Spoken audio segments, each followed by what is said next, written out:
Welcome to Americans Living Abroad and Old Head Mindset, the podcast where we talk about unique stories of Americans who have left their homeland to embrace new cultures and new lives abroad. I'm your host, Ricky Tillman. Today, we have Mark Dunn out of Dayton, Ohio, who is a former U.S. Marine who served in, I believe it was Camp Pendleton out of California, serving on U.S. naval aircraft carriers, and he's from a big military family.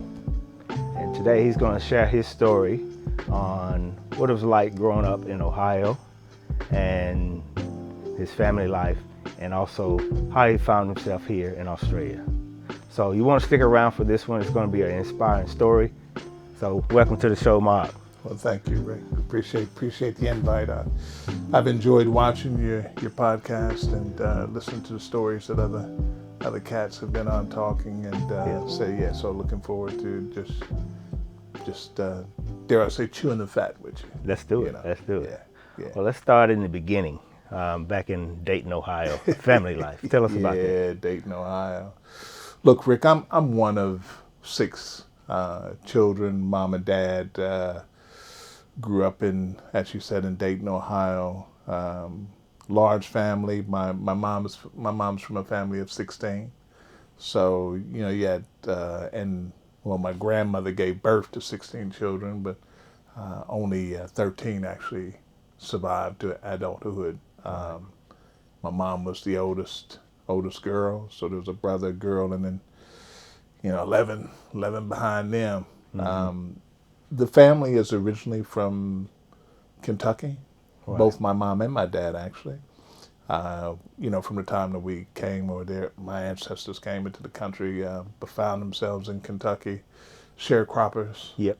So from slavery on to sharecropping, and then as my mom, her cousins and other siblings were getting older, they decided that the farm, open land wasn't quite for them. They needed to get to the city. Big city. And at that time, and we're talking about just after the Second War, kids and young people were looking for jobs, and a lot of the work in the Midwest, and including Ohio at the time, was very much centered around the automotive industry.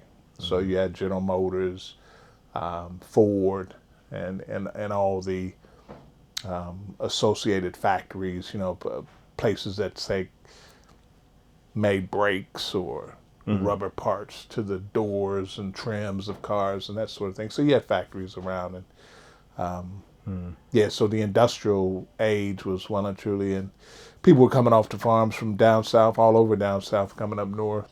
Even though Kentucky is just below Ohio, it's not really that far away. Right. But it is a significant, dare I say, shift in mindset. Yeah. So you were a family of six? Confederate state to a Union state. What did you fit in the six? Well, I'm number 4. Okay. Yeah, I'm number 4 out of 6. So there was a girl, boy, mm-hmm. and then a boy after me, and then my younger sister, girl. So right. The last two sort of flip flop. Yeah, growing up was, in those days, just a lot of fun. Yeah. I had my grandparents, my mom's parents, grew up on a block, sort of a block away. So mm-hmm. And you know how most cities in the U.S. are, especially the older parts, more perpendicular squares. So streets go down that way, parallel, all, right. And then so either east, west, north, south, that sort of thing. Mm-hmm.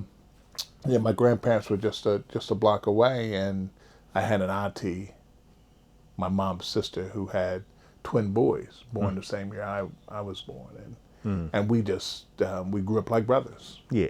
And even though there was other kids our age in the family, because they didn't live like right next, close to us, It wasn't until we got older that we could ride bikes and this, that, and the other, that we could actually get over to where they lived. Yeah. and then but there were so many kids when I grew up in our family that even though we had friends on the street, they weren't like our closest friends was our family. Right. And that's the way I sort of grew up.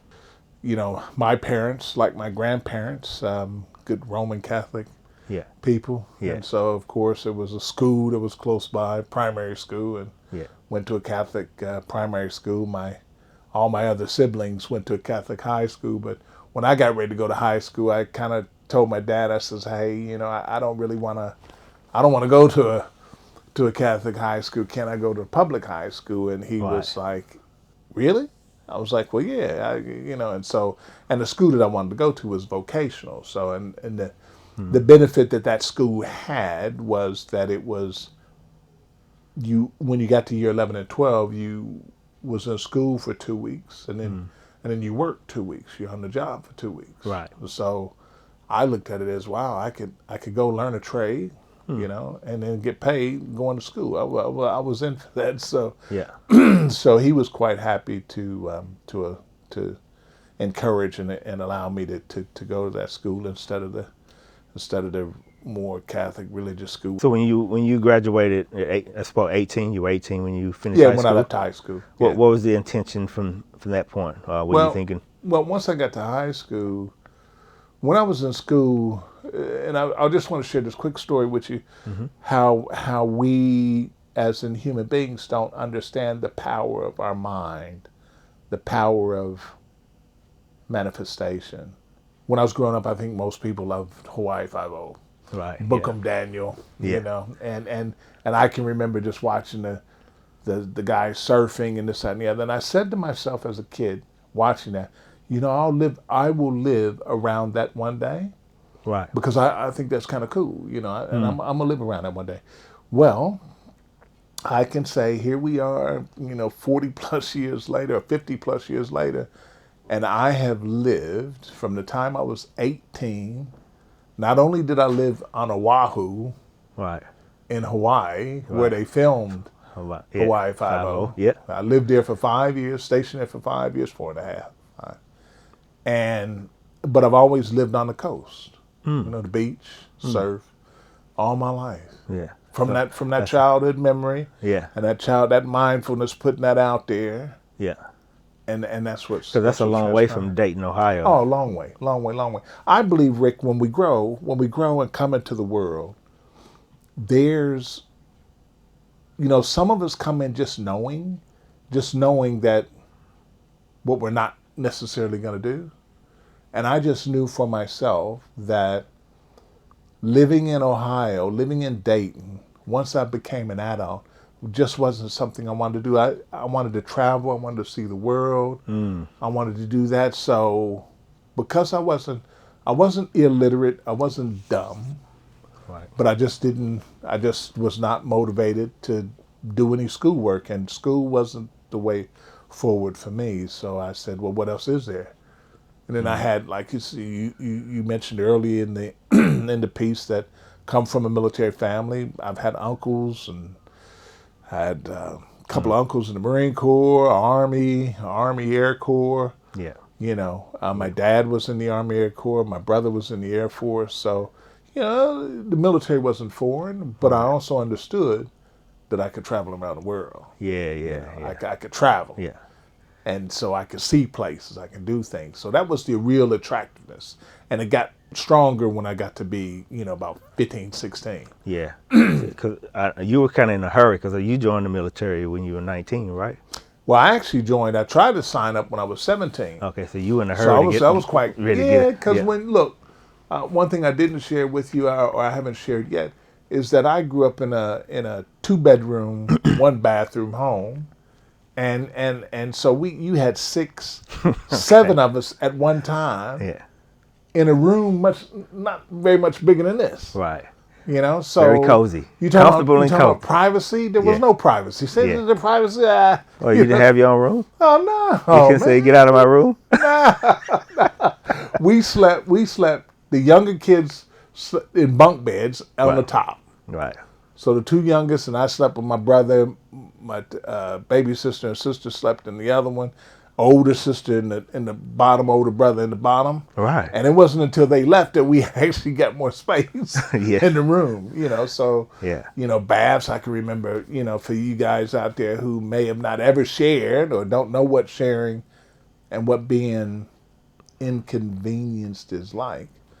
I mean, it was, some things I've grown up not even thinking about, because of that, how I grew up and the way we grew up. So I never forget my elder sister had her first baby in 1970, and then there was 7 of us in there. Right. Wow. A Okay. baby. And, so that didn't last long, but Yeah. still, that's the way, that's the way I grew up. But yeah, I always knew I wanted that I wasn't going to be there. I wanted to do other things. And so that was the impetus that got me to think in military. Now, when I was 17, I signed up, I got onto Recruiter, Air Force Recruiter, and signed up to be an air traffic controller, took the the whatever test it is we take, and that was pretty much done.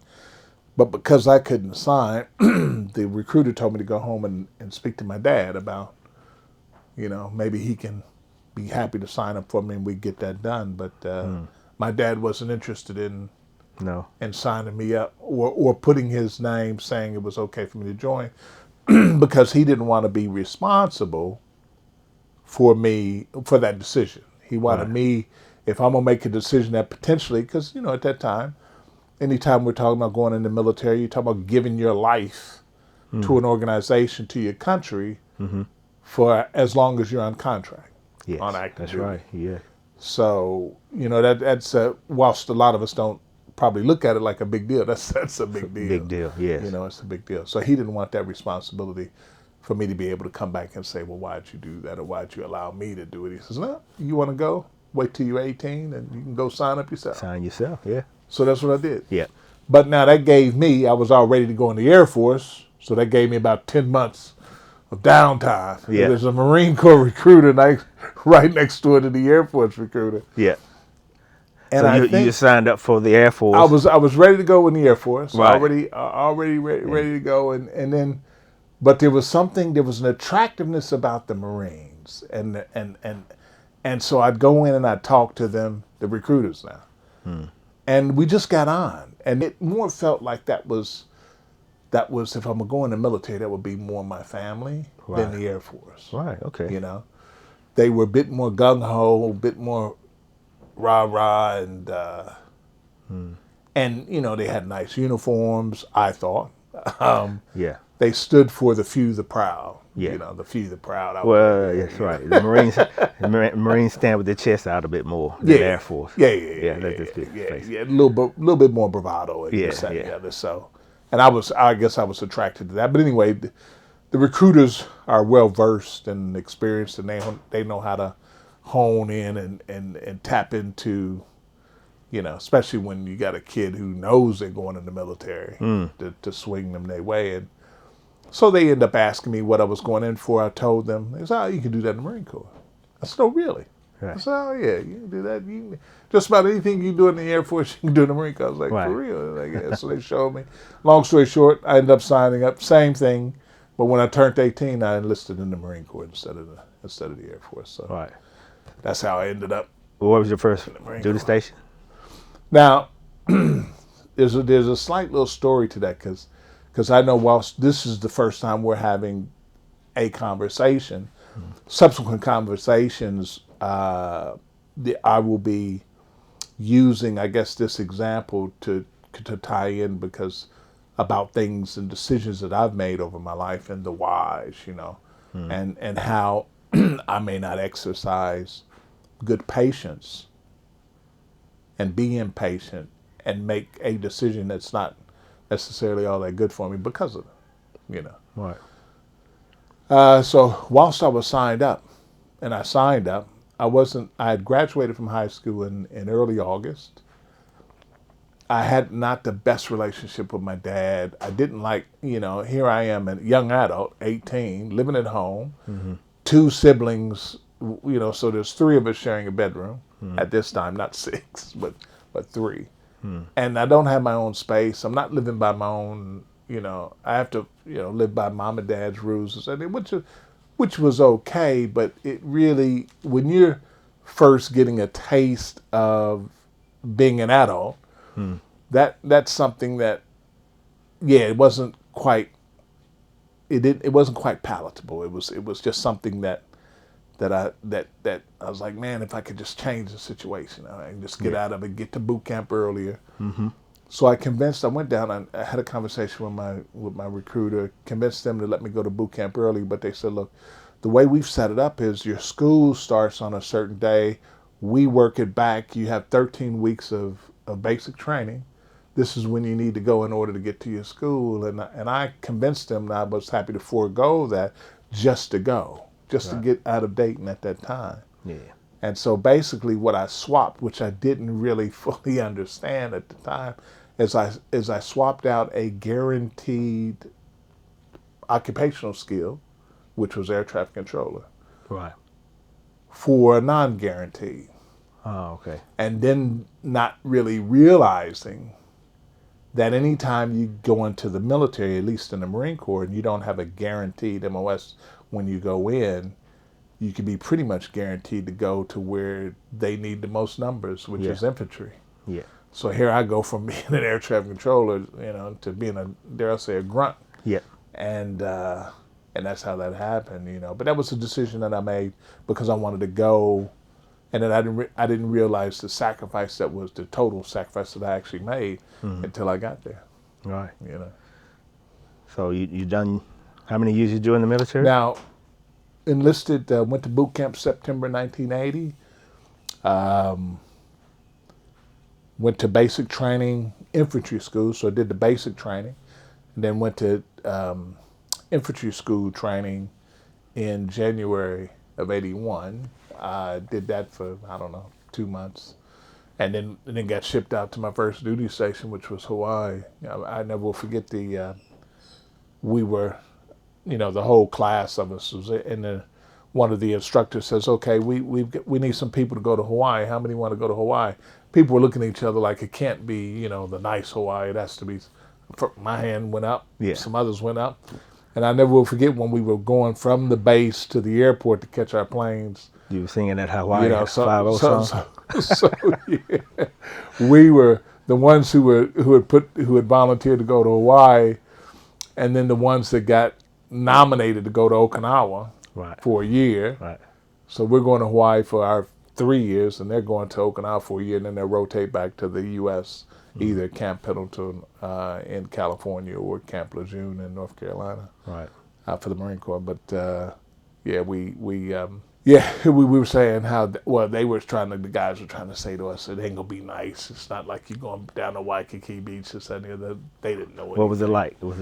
Well, look, as a young kid, as a young person growing up in the Midwest, not really seeing, this is how isolated I didn't realize we were. I didn't see, because in Dayton you had basically, culturally speaking, you had basically just two tribes. You had your Caucasians and black folk. That was it. We didn't have if we did, I never met them, but we didn't have a big population of Hispanic. No. So whether that be Mexican, Puerto Rican, this, that, and the other, they were mostly on the East Coast, up and down New York, Philly, down around those places. And so when I first got on the plane to go to basic training, it was when I first saw my first Puerto Ricans. Right. in real life, not on TV, but in real life. I mean, that's how, and you don't those simple things like that you don't realize, like, wow, how isolated have I been? Yeah, I know the feeling. Yeah, Mississippi, yeah. We had a similar thing. Yeah. In high school, I think was when we first had our first, I thought was Mexican. Yeah. Some years later, come to find out they were not Mexican. They were from Venezuela. There you go. And but up until that point, it was just black folk, white Yeah, folks. exactly. So when you join the military, you got a whole kettle of. You get to see a bit more the diversity of the culture of the United States, and and that's one thing that I've always enjoyed about living here. It's always been reasonably diverse. Well, let's talk about that. How did that come about, moving to Well, Australia? being stationed in Hawaii, and being in the infantry, I was in the unit, and the unit that was there when we deployed, because in the Navy, as you know, and as in the Marine Corps, we would deploy probably a 6 month stint out of 18, right? So out of a 2 year window, you were away 6 months, maybe home 18, but it worked a bit different in Hawaii because we only had one regiment of 3 battalions. That meant that it's every sort of 5 6 months, and then like clockwork. So every 12 months, Right. we'll be out deploying again. Now, being single at the time, that wasn't a problem, but I can only imagine the stress and strain that put on people that were married. Yes. Yeah. Having to go away 6 months out of 18, and then you come home for 12, and then you're gone again for another 6. It's a tough cycle, but Yeah. yeah. Now, when we were there, the unit that I was in would come to Australia once a year. So my unit deployed. We deployed in roughly around July, August. We'd leave Hawaii. Right. And then we'd be back in Hawaii around January, February, All right. around Okay. that time period. And that's when so like the first time I was in Australia, we rode into Fremantle, and we came in the September, kind of coolish winter, at the end of winter, kind of Yeah. coolish, still kind of, could be a bit wet. So yeah, around that time, and then that was in first year I think 81, and then same thing in 82, same thing in 83. So Australia, being introduced to Australia, was cyclical for three straight years, if you like, from 81. Okay. The thing, so here we are having this conversation in Australia some 40 odd years later. 40 years later. You say, well, how'd you end up here? Well, like a lot of us, beautiful Australian woman that I met, Right. not in 81, but in 82, Right. and fell in love, and shoot, her and I chose to get married, and we did that mid 80s and start having kids. She came back here after we got married in Hawaii. She came back here, got her paperwork, came back over to the States, and we lived in the States until we chose to migrate back to Australia in 88. Right. Yeah, so I came off active duty in July 88, and basically come to Australia straight up. Okay. What was that transition like? Going from an attitude when we first got married, like I said to my ex-wife at the time, I'll never live in Australia. So going from that Yeah. to then actually coming to Australia and living in Australia was different. Knowing a bit about Australia, and the thing that not just her falling in love with her, if you like, but I really fell in love with the people and the culture of Australia at the time. Australia, in my mind and in my heart, felt like a society, a culture that was all about inclusiveness. Right. I mean, I got off the boat coming here, and the first day that you're off the boat, they want you to we have to wear a dress uniform, as you probably had to do as well. And a family out of the blue just comes up, says hello or g'day at the time, and how are you? Where you from? Yeah. Would you like to come home for a barbecue? Wow. And it's like, Just off the bat. yeah, Very.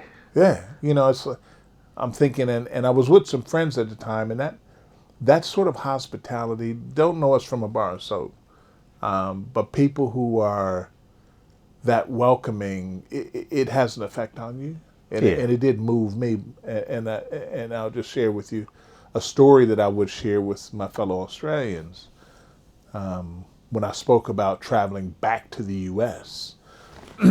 Because culturally speaking, as you're aware, in America, because of the way that America has been, I don't want to say developed, but just the way it's evolved. So it was evolved with, there was always minorities, as they would like to call us, or call people of color, no matter what color, minorities. But people have been living in the Americas long before the Europeans got there. And once the Europeans got there, they start, staking and claiming places, and then of course start bringing a lot of Africans over to work the land, this, that, and the other. Historically, that conditioning of our tribe, if you like, working in the collective, there's a certain, dare I say, or there were or are certain attitudes that people may have growing up. And depending on how you're treated or how you perceive your people has been treated or are treated, then you could be predisposed to certain sorts of attitudes about others. Right.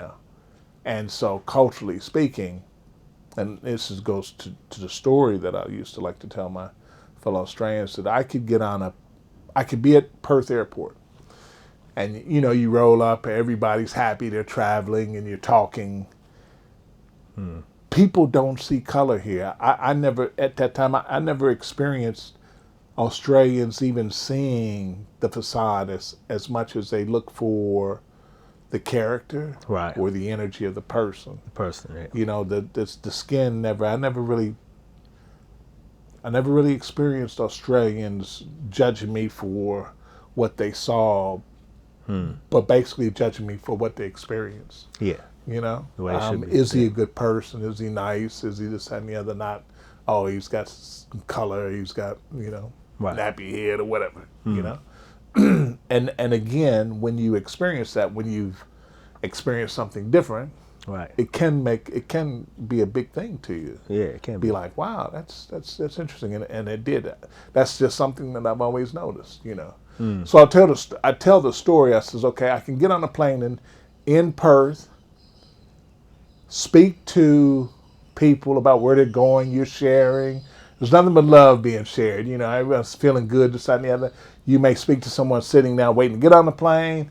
And then you'll start a conversation with someone on the plane, and, Right. and it'll be all good. Yeah. Get to Sydney, Melbourne, change over, no different, same stuff. You're interacting with people, and it's all good. And I says, I get to LA, and I get off the plane. You wishing everyone well, this, that, and the other. You queue up to get on another plane, and I'm behaving as I behaved when I first got it, in the Perth. Okay, yeah. And I never will forget this, because I was like, wow. There was a woman who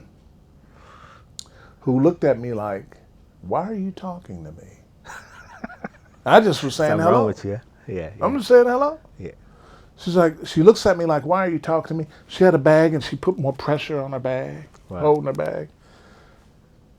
And I was like, wow, Mark. You're not in. Welcome home. Yeah. Welcome home. Yeah. You're not in Kansas anymore. No. Welcome home. And I'm like, wow. Yeah. And you don't, like, we get over here as Americans, you and I, same cultural background. We get over here and we get used to just interacting and being free with interaction and this, that, and the other. And there's no perceived divide or anything that comes between us or anyone else here. And we just get treated like everyone else. We're just Right. one of the many. Yes. And then to have that experience going back to the States, and I really noticed it the first time I traveled from Perth back to the U.S. because my mom was unwell. And I was like, wow. It really hit me. It's like, welcome home, because the person I was speaking to really didn't care, didn't want to care about me or how I was feeling or Right. the fact that I was saying hello or you know what I mean. It was Yeah. just so it's just cultural difference. I'm not saying everyone's like that because everyone wasn't, but that was more the norm than not. It didn't take you long to re-engage with that. And to feel how good it is for us not to have to really engage with that sort of thinking or behavior.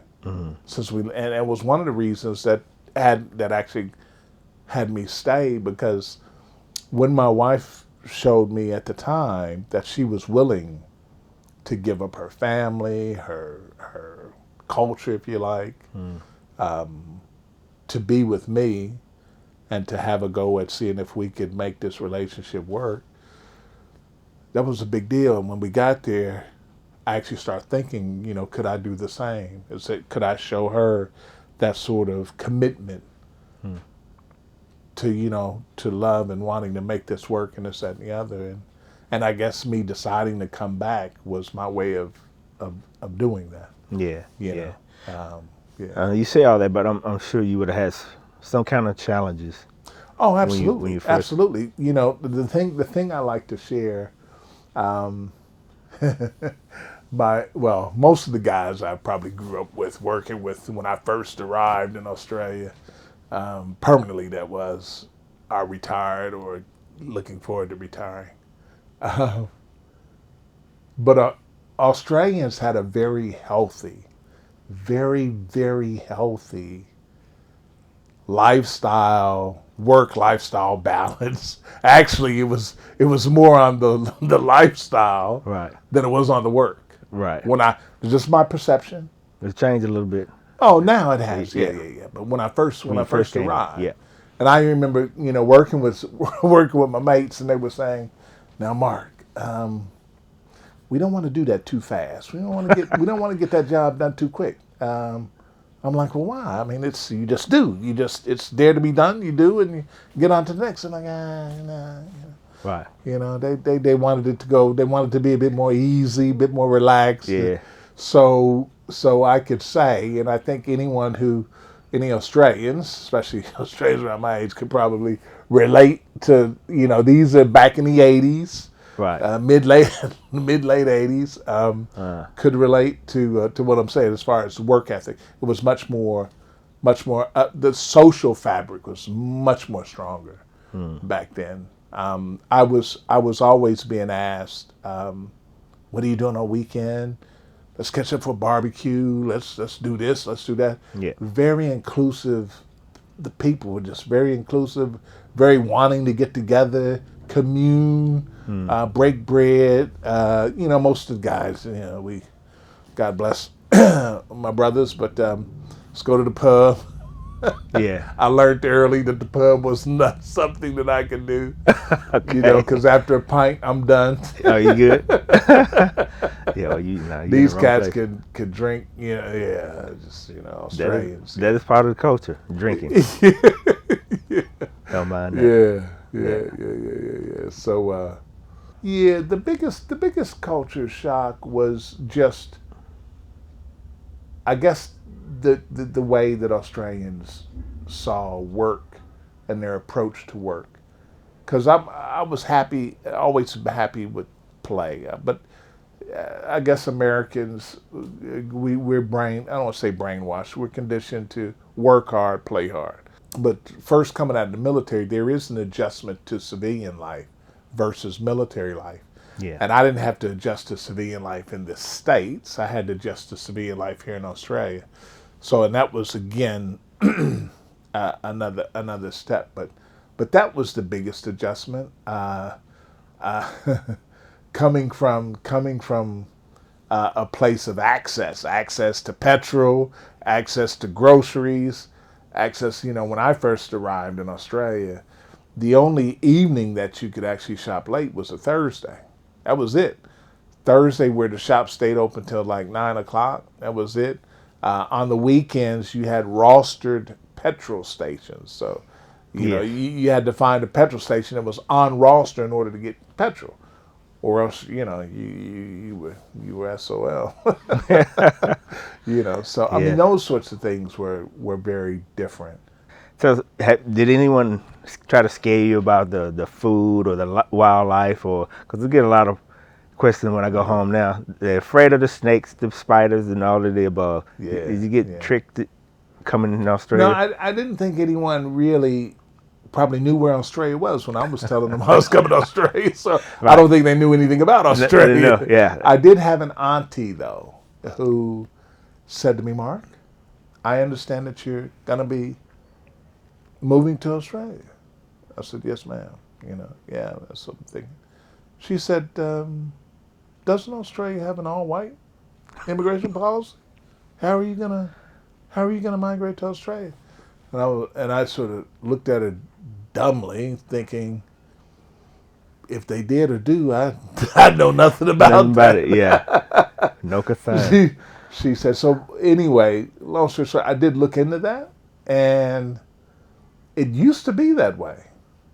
Is that right? Australia did have at one time an all-white, dare I say, or an all-Caucasian immigration policy, Right. but that only was, even though it was technically on the books up until I think even in the 80s, but they never, from the end of the Second War, it was not really anything that they've ever really Okay. exercised. Right. I don't know anything about that. But yeah, you need to Google it. And I forget what year it was that they actually officially abolished that.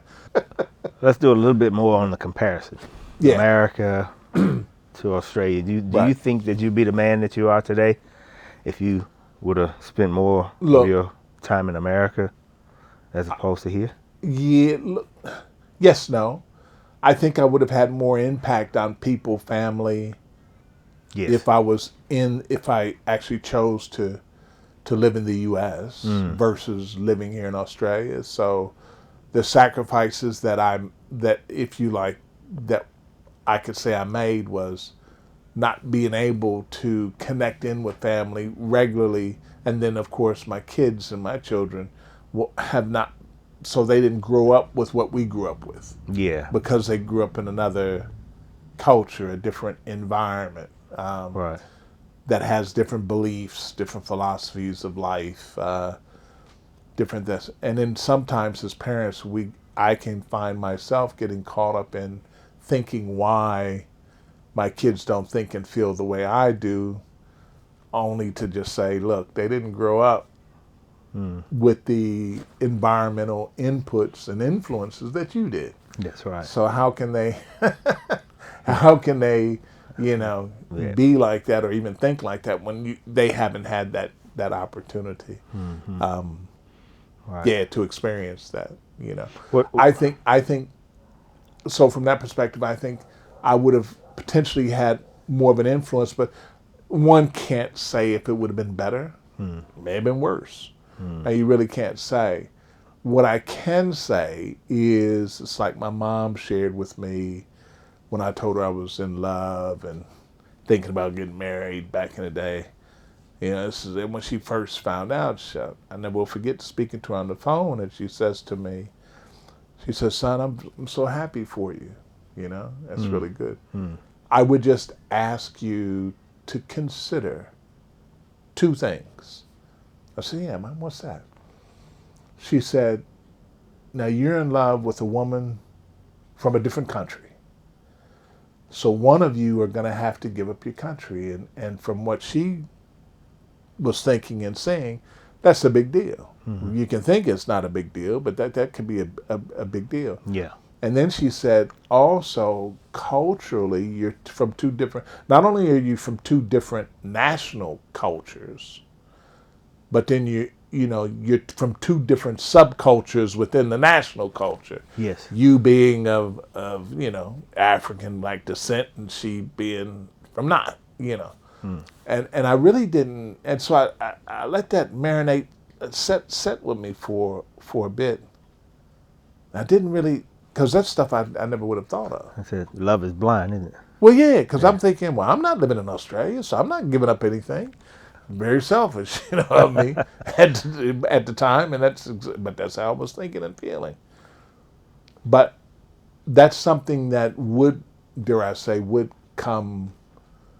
show its head in years to come. Yeah. You know, Yeah. and even when we moved here, because I know when I moved over to America, for those who who still, like today, you speak to kids and we can share some of our stories, and they just kind of look at us like, man, I can never imagine or envision that sort of something like that would happen.